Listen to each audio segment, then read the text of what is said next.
Hello everyone, this is Miss Minders. Just wanted to share a quick demonstration video on how to get started with your jewelry paper weaving bracelet. A couple of reminders before we begin, or as I said in my email and will reiterate again, I just want you guys to know that I work Monday through Friday in the mornings until 10:45 a.m. So I will not be able to answer any emails or phone calls that you may send me until about 11 a.m. or later. So if you were to send me an email in the morning asking a question or about the project in general, I will not be able to respond to it until after 11 a.m. So please keep that in mind. I will get to your emails as quickly as possible and answer any questions that you may have 11 a.m. or later. I also wanted to tell you guys that this is your last project for the school year. I hope that makes some of you happy. Maybe it makes you guys sad, but I definitely encourage you to continue working on your artwork, whether you're in school or not. And also wanted to remind you really quickly, please fill out the journals each day. These are easy points that you guys can get. And it makes it really easy for me to grade you too, because I really hate giving a 0 because you didn't fill out the journals each day. So the things that we're going to talk about in this video, number 1, how to make paper beads. Number 2, how to create a weaving loom so you can then weave your paper beads. And number 3, how to jewelry weave. So here is an example that I've created of a paper bead jewelry bracelet. I created all of these paper beads, and then I used my homemade loom to weave them with thread, and then created some very simple end pieces to tie my bracelet together. So first and foremost, let's go over some of the materials that you need for the duration of this final project. Available and listed on the lesson plan that I have available to you via the Google Drive. So please take a look at that before you even begin this project. Number 1, pencils and erasers. I have an erasable pen here that I will be using today. Unlined paper of some sort. This could be white printer paper or colored paper like what I have here. If you use white printer paper for this practice project and your final project, that is completely fine. It's really whatever you have available to you. This project, obviously, I used 3 separate colored papers for it. Glue, a ruler, string, sewing thread or embroidery thread of some sort. I have some sewing thread here that I used. I also used some sewing thread on my example here. A small sewing needle. This one is very small around. It has a small eye here, but it's also longer, which is very helpful when it comes to weaving these beads. Cardboard of some sort. This could be from a cereal box, a shipping container. The one that I have here is a thicker cardboard from a shipping box. Some tape of some sort. Here I have painter's tape. That's typically easiest. Tape that might be able to remove a little bit easier but also hold strong is preferable. A small symmetrical wooden stick of some sort. So I picked up just these small craft sticks at Walmart. They were very cheap, not even $2. And I got a whole pack of them. You could also use like a wooden chopstick of some sort, a small symmetrical knitting needle if you have that available to you, etc. Some scissors, and just some lids from empty recycled containers. Optional, it just holds your beads and keeps them from sliding around. If you do not have any of these supplies, or like need some of these small wooden sticks are a little bit hard to come by, please pause this video right now, email me and let me know. We will figure it out, but please email me. So let's learn how to create paper beads. You're going to want to start with some paper, and I am going, this is a small paper, but it was a 8.5 by 11 sheet of paper. I am going the short way across, and I'm going to start making marks at 1/4 inch. Okay, that's what these paper beads are made. So I started with 1/4 inch. Essentially, when you want to create paper beads, you're going to have a thick bottom part and 2 tapered sides that come to a point. So it's basically like one long triangle. So I am going to make my marks every 1/4 inch using my ruler and my erasable pen. Okay, so that's on one side. Then I'm going to slide it down, and on the bottom here I'm going to make my marks at every 1/8 inch. What I'm trying to do essentially is not mark at 1/4 inch, but mark halfway between that. So here's an 1/8 inch here. Here's this 1/8 inch between the first quarter and the half mark, between the 1/2 and 3/4.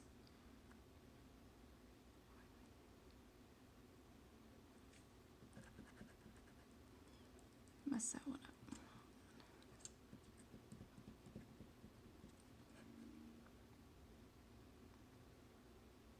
So I'm going to make my marks at every 1/8 inch now. So between the 0 and the 1/4 mark, I make a mark there. Between my 1/4 mark and the halfway mark, I'll make a mark there. Between 1/2 and 3/4, make a mark there. Between 3/4 and 1 inch, I'll make a mark there. Between 1 inch and 1 1/4, make a mark there. 1 1/4, 1 1/2, right between there, I'll make a mark there, okay? And now this will start making sense if it hasn't already. So I am going to line up at my 1/4 inch mark over here, and then the first 1/8 mark that I made on this side. Hold down my ruler and draw my line.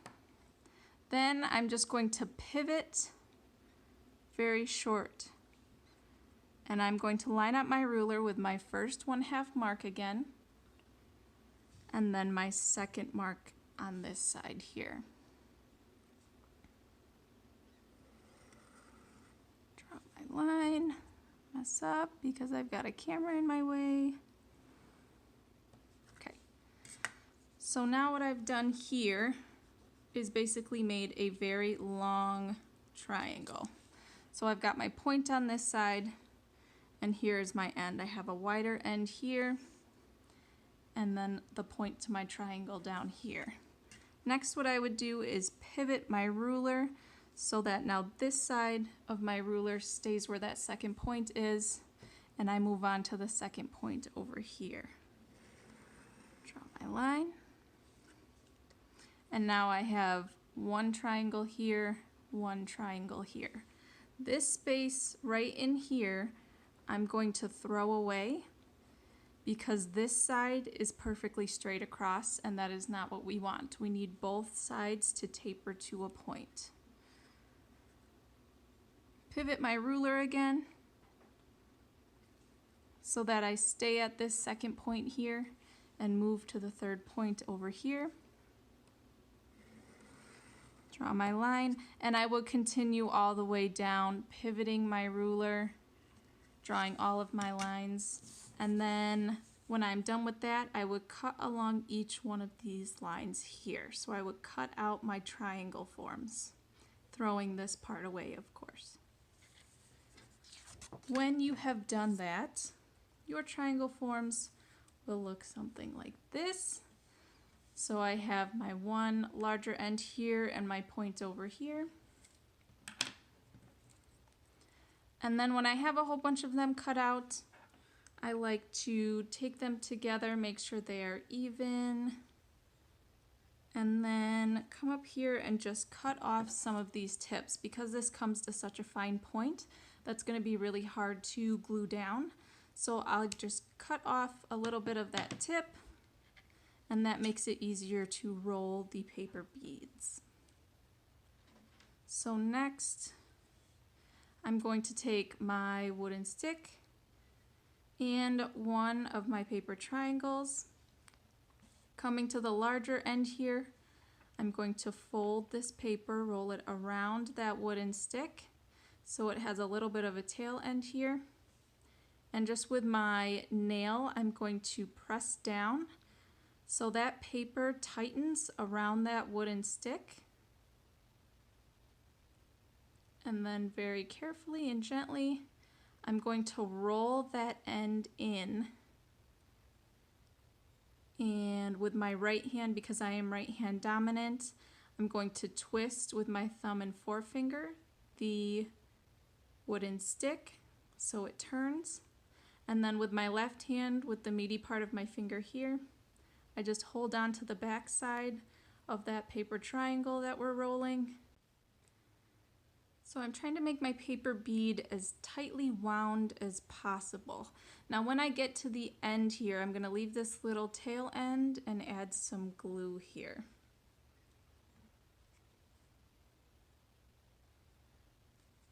So I've opened up my glue bottle slightly, put a little bit of glue on that tail end, and then I'm just going to roll that end and push down pretty firmly. Now I have some extra glue that's going to slide off onto my finger. That's okay. I'm going to go back and push that down, grab some more of that glue on my finger, grab the glue on my finger and push down, grab some more of that glue, push down and turn. And I'm going to do that basically until I have all of the glue on my hand off.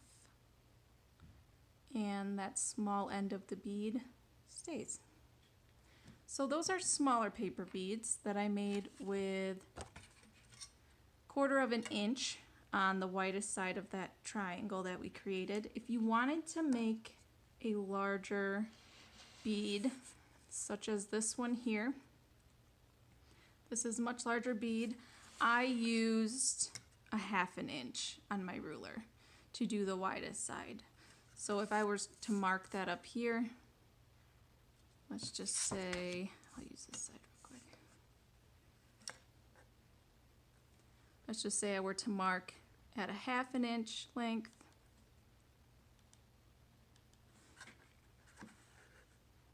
Go down and then mark at a 1/4 of an inch between every half.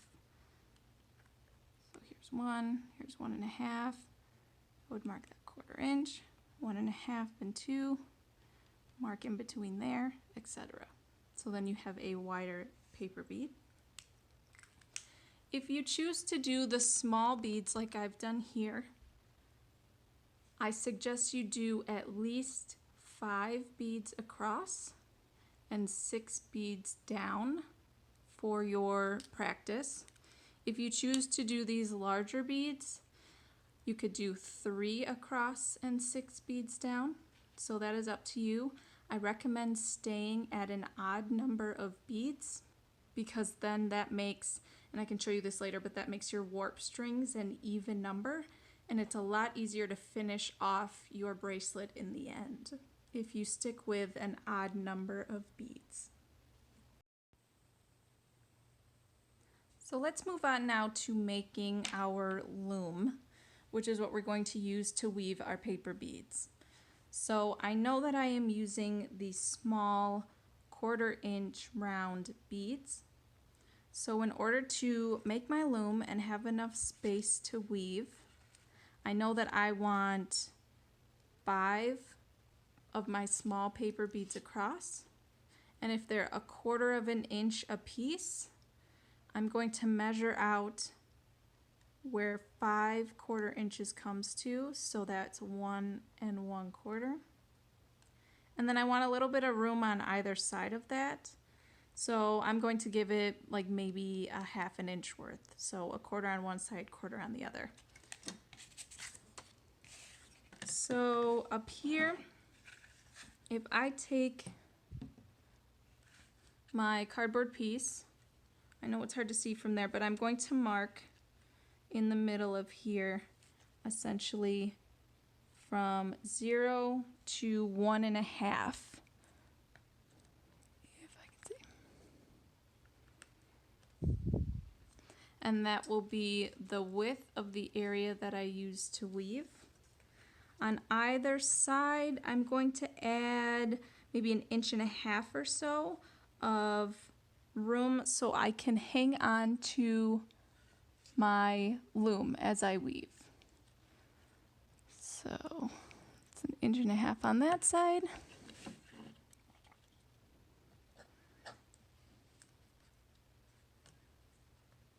And 1 1/2 inches on that side. Okay. Draw my line straight down from here. This is a 12-inch ruler. I think that's a good size loom. That way we can use this loom when we make our final bead bracelet. So I'm going down 12 inches. Go over to this other side.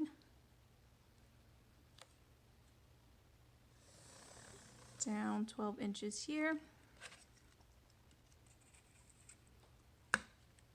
And make my marks over here. So 1 1/2.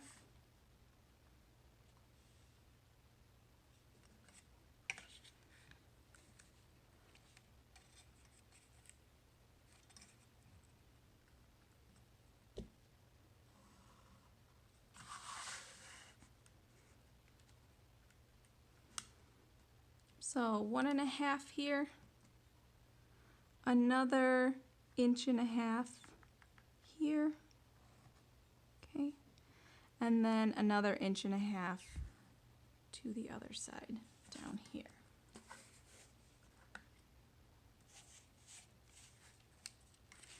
Now I'm going to come in just a little bit,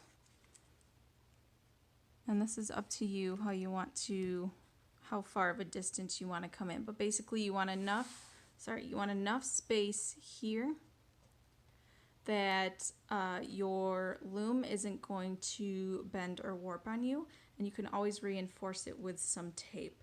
So I'm going to come in, this is maybe 1.5 inches or so in,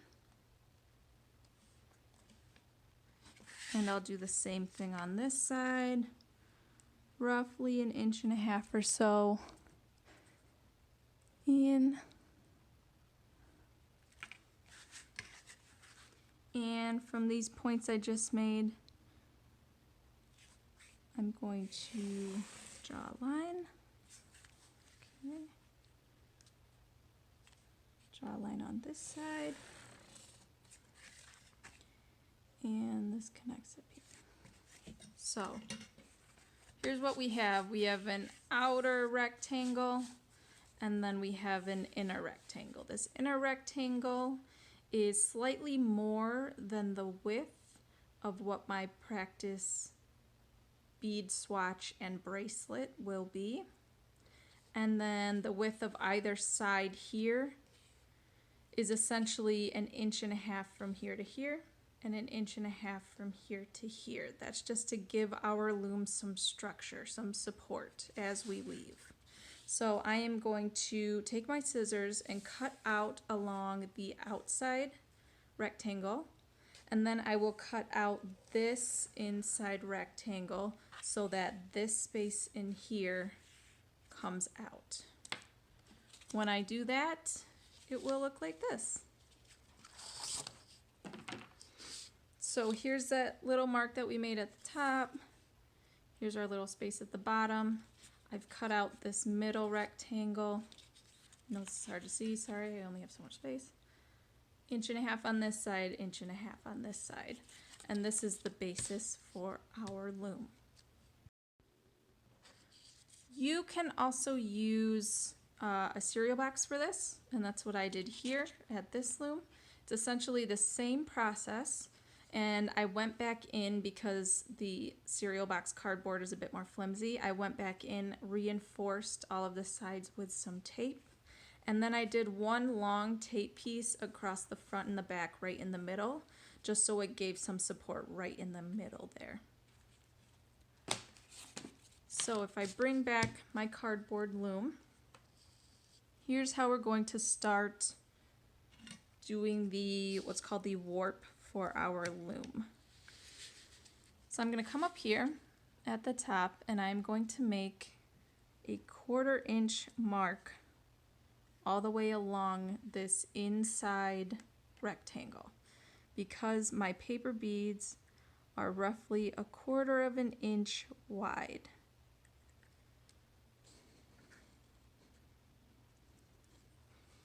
Okay, so I made marks all the way across there. I'm going to come down to the bottom, do the same.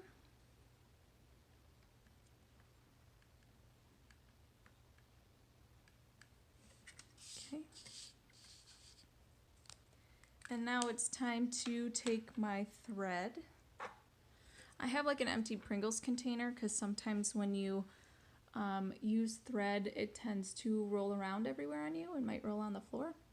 So to keep it from doing that, I usually just put my thread right in there, and then as I pull the thread out, it keeps it contained. So I've got some thread here.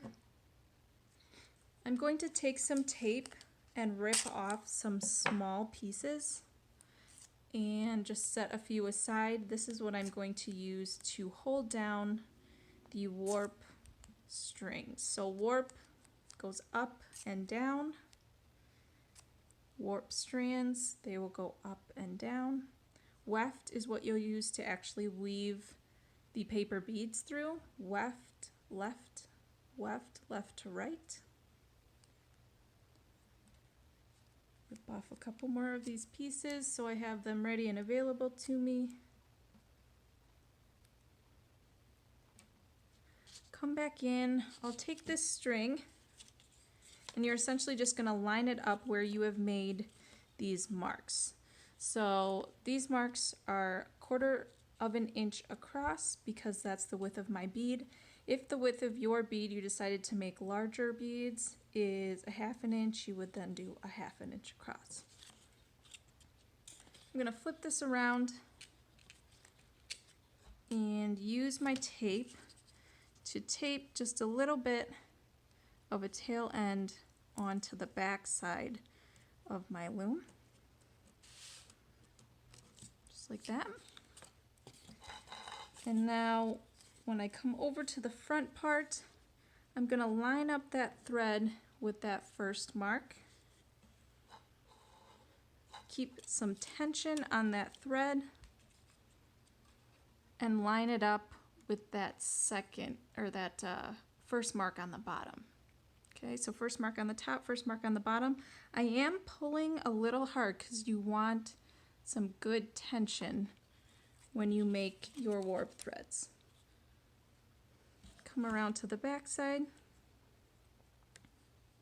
Grab another piece of tape, and I'm going to tape this right onto the back side and use my scissors to cut the string off of that. So now you have made your first warp strand. Then you're going to continue that same process for all of the marks that you made. So I'll make a mark here, here, here, and here. And that's where I will add my string. Okay, let me add this in here really quick because I just realized I didn't explain this part, or at least didn't explain it very well. When you're making your bracelet, or even just the practice swatch, depending on how many beads you want to cross, so I have 5 beads going across here, you basically add one more for your warp strands. So Here's one warp strand here. And then there's warp strands in between the individual beads. So 1, 2, 3, 4, 5, and 6 at the very end. So when you're creating your loom, you want to make sure then that you have 6 warp strands. So I should have started my first warp strand right at the end here. So 1, 2, 3, 4, 5, and 6. Okay, so here I have my 6 warp threads. Each of my 5 beads are going to go between these warp threads, and I'll show you what I mean in just a minute. I have my needle here, and I've threaded about 3 feet or so worth of string onto it. For your practice swatch, 3 feet is a pretty good number to reach for. For your final bracelet, I suggest about 6 feet worth of thread. I wouldn't go more than 6 feet because then things get a little bit tangled and hard to work with. So 3 feet for your practice swatch and about 6 feet for your final bracelet. I am going to thread 5 beads onto my needle here.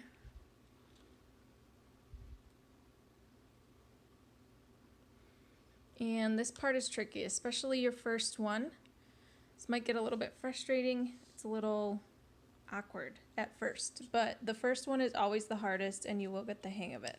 So I'm right hand dominant, so with my left hand I'm just going to lift up these warp threads a little bit and slide my needle underneath here and try and make it so that all of the warp threads here go in between each of the beads. So I have my first warp thread on the outside of this bead here, one in between each of these beads, and then a warp thread on the other end over here.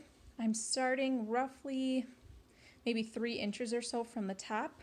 You want to keep that space up here for when you finish this practice swatch. You want enough length here so that you can tie off the ends easily, and I will explain that later on. So I'm going to take my left forefinger and I'm going to sort of hold these beads here as I pull through the needle and the thread. So I make sure I keep these beads held in place as best I can.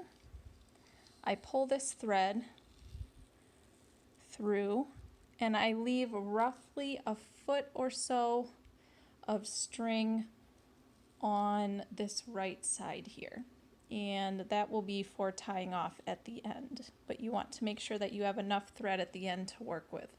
So roughly a foot of thread at the end. So right now I have woven thread underneath all of the warp strings. So the weft has gone underneath the warp strings.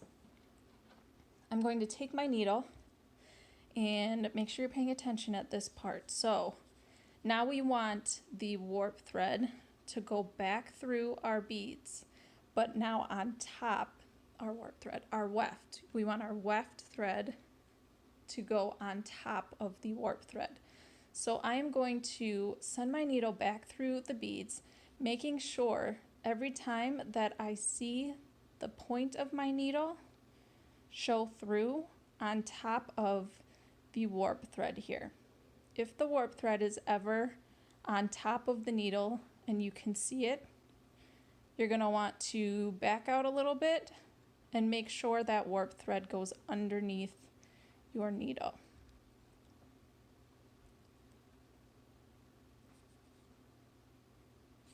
Okay, so my needle, I'm going to pull this through, and now I have string, and just pull really gently. Now I have string, and it makes my beads stay on top. If your beads ever fall out, like if I were to lift this up and shake it a little bit, if you ever have any beads fall out, that basically means that you didn't go over the top of one of your warp threads here in order to sort of sandwich your beads and secure it. So now I'm going to move on to my second row. I'm going to grab another 5 beads onto my needle.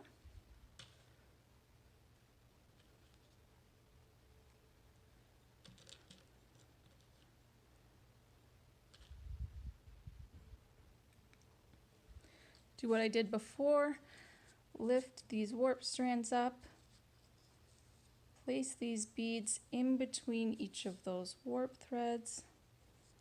Hold it with my left finger and pull the thread through.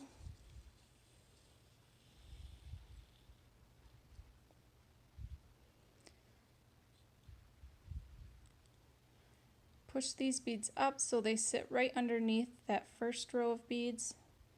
And then I'm going to send my needle back through, making sure that it is on the top of the warp threads so that these beads are also sandwiched in and they don't fall out.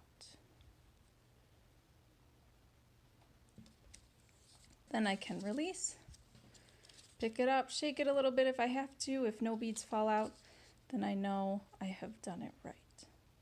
So I'm going to continue doing this for 6 rows. So I have 5 beads across. Here's 1 row, 2nd row, and I'm going to do it 4 more times, and then I will come back and show you how to tie off your practice swatch. Okay, so here we are. I have 5 beads across and 6 rows down. So I can stop doing my practice swatch. I just want to show you how you end both the practice swatch and your jewelry bracelet. So I've gone back, and that roughly 12 inches of thread that I left at the top, I've threaded my needle through. And what you're going to do is, if this is your first row that it went through, you're going to come down to the 2nd row. And you're going to thread your needle through here.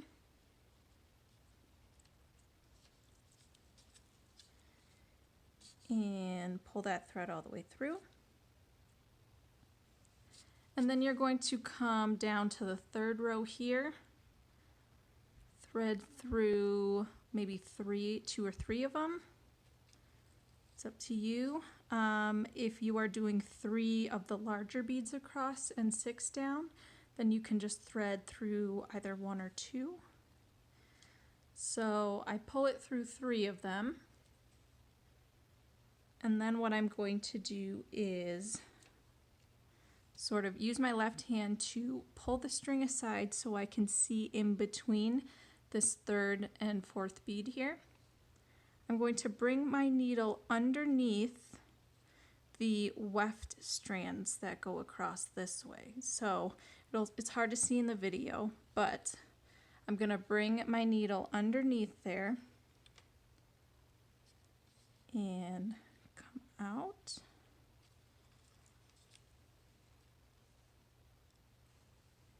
So now I have that underneath here, and I have this loop here now. We're going to tie 1 knot, just like this. Tie it through. And then I'm going to do that again. So I go underneath those weft strands. Come out. I have my loop here, and now I tied a knot my first time around, and now I'm going to do what's called a surgeon's knot. So I take my needle, I go through that loop once, I go through that loop twice, and then I can pull that tight.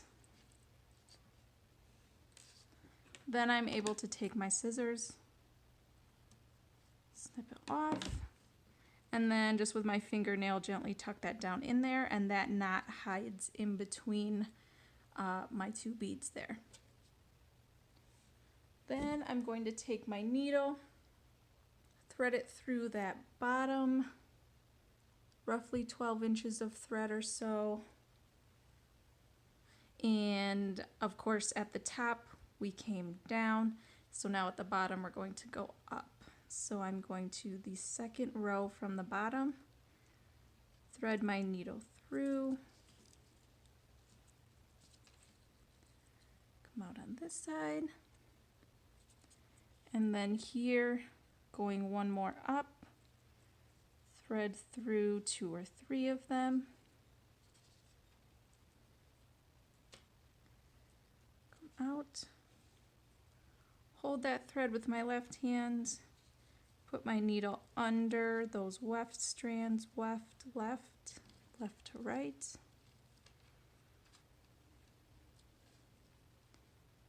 Put my needle through that loop once.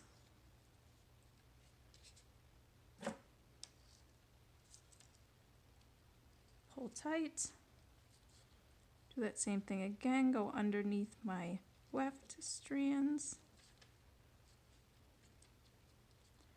And do a surgeon's knot, so my needle goes through once, it goes through twice, and I pull nice and tight.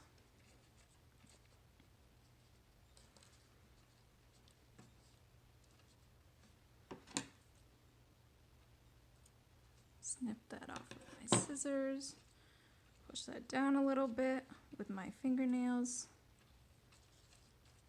And those beads are secure now. So now I'm going to take my scissors and I can cut my warp strings now. So I'm going to cut up here.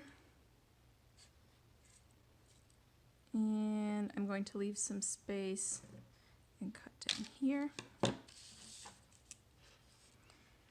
And now we have to tie off our ends. This is the last step in it, or close to the last step for your practice swatch, I should say. So the whole point in doing an odd number of beads is that so that you have an even number of warp strands, and it makes it much easier at the end to tie it off. So I am going to take 2 of my warp strands here.